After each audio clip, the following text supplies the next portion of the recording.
अस्सलाम वालेकुम दोस्तों, दिस इज़ अली सज्जाद रिजवी और इस वक्त आप लोग मौजूद हैं आपके अपने चैनल अली बर्ड जोन पर। तो आज की वीडियो का जो टॉपिक होगा that is going to be कि कॉकटेल के चिक्स को आपने किस एज में अलग करना है, कब अलग करना है।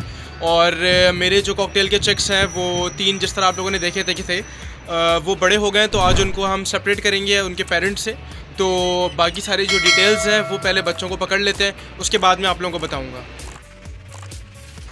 तो as you guess can see कि ये जो 3 बच्चे हैं, ये जो आपको नज़र आ रहे हैं, ये 3 जो एक तरफ बैठे हुए हैं, ये 3 बच्चे हैं और ये बड़ी फ़ीमेल है।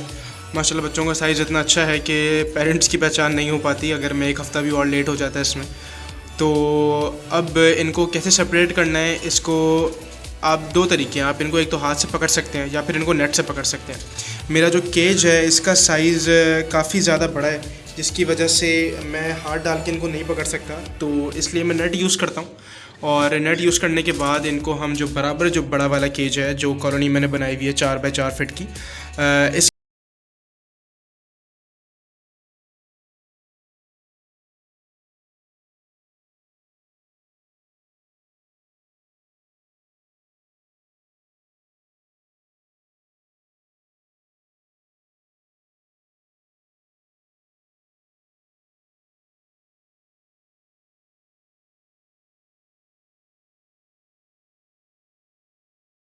हमने सेपरेट कर दी हैं। और ये जो 3 बिल्कुल आपके सामने बैठे हुए हैं, एक जो अलग बैठा है वो पुराना है, वो तकरीबन आई गेस 4 महीने का है, 4 या 5 महीने का है। और जो ये 3 है ये बिल्कुल फ्रेश है।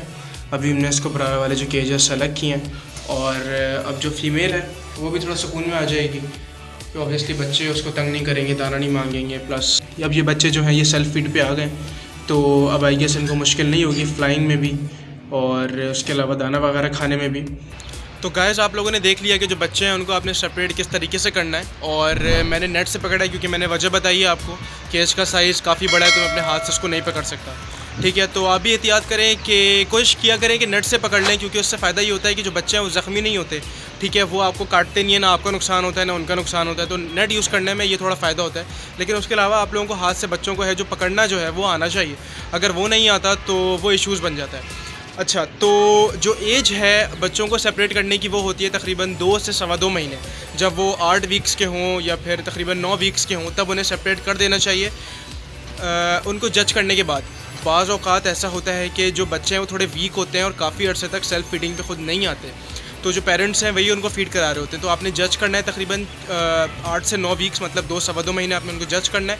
देन आपने उनको सेपरेट करना है। सेपरेट करने के बाद कोशिश आपने ये करनी है कि उनको बड़े केज में रखें, उनको फ़्लाइट दें। फ़्लाइट देने से क्या फ़ायदा होता है? फ़्लाइट देने से उनके मसल स्ट्रॉन्ग होते हैं, उनका विंग स्पैन अच्छा होता है। ऑब्वियस सी बात है, अगर आप एक इंसान की एग्जांपल ले लें, अगर एक आदमी कमरे में बंद रहेगा तो उसकी हेल्थ इतनी अच्छी नहीं होगी बनिस्बत उसके जो दूसरा आदमी है जो रोज़ वॉक करता होगा, जॉगिंग पे जाता होगा, ऑब्वियसली उसकी डाइट भी अच्छी होगी। ठीक है, तो अगर ये फ्लाई करेंगे बड़े केज में तो इनकी हेल्थ अच्छी होगी, इनकी साइज़ इंक्रीज़ होंगे। और अगर आप लोगों ने सेल भी करने हैं या फिर अपने पास रखने भी हैं, दोनों सूरतों में कोशिश करेंगे इनको फ्लाइट में रखें, जिसकी वजह से इनका जो साइज़ है वो अच्छा हो और इनका विंग स्पैन अच्छा हो, प्लस इनकी जो हेल्थ है वो कॉन्स्टेंटली इंक्रीज़ होती रहे और अच्छी होती जाए। अगली जो बात है वो ये कि जो पेरेंट्स होते हैं वो दोबारा एग लेइंग पे आ जाते हैं। जिस तरह मेरा पेयर है दोबारा एग लेइंग पे आया हुआ है, मैं नेक्स्ट वीडियो में प्रोग्रेस आपको दिखाऊंगा। वो दोबारा एग लेइंग पे आ गया है, तो जिसकी वजह से बच्चे होते हैं वो दोबारा बॉक्स में जाने की कोशिश करते हैं, और जब वो दोबारा बॉक्स के अंदर जाते हैं तो वो जो पिछले अंडे हैं उनको ख़राब करते हैं। तो आपने कोशिश ये करनी है कि जब उनका टाइम हो जाए 8 to 9 वीक्स के हो जाए तो आपने उनको सेपरेट कर देना है। Okay guys, that's it for the video. I hope आप लोगों को वीडियो पसंद आई होगी। अगर पसंद आई है तो लाइक कर दीजिएगा, शेयर कर दीजिएगा और चैनल को सब्सक्राइब कर दीजिएगा। और मिलते हैं इंशाल्लाह आपसे नेक्स्ट वीडियो में। अपना बहुत बहुत ख्याल रखिएगा। अल्लाह हाफ़िज़।